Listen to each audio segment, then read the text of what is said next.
हां, पत्रिका पत्रिका तर तुमची उत्तम आहे. हां, 6व्या घरात केतू आहे, 9व्या घरात बुध आहे, 3ऱ्या घरात मंगळ आहे. ओके.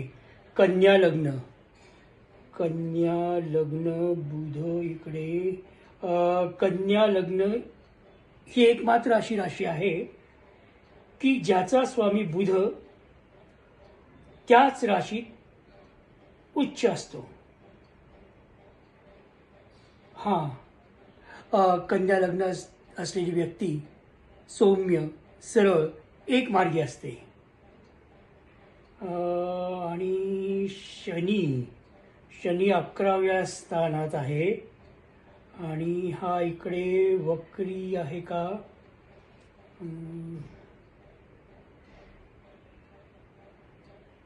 नाही. हां, पत्रिका उत्तम आहे, काळजी करण्याचं कारण नाही.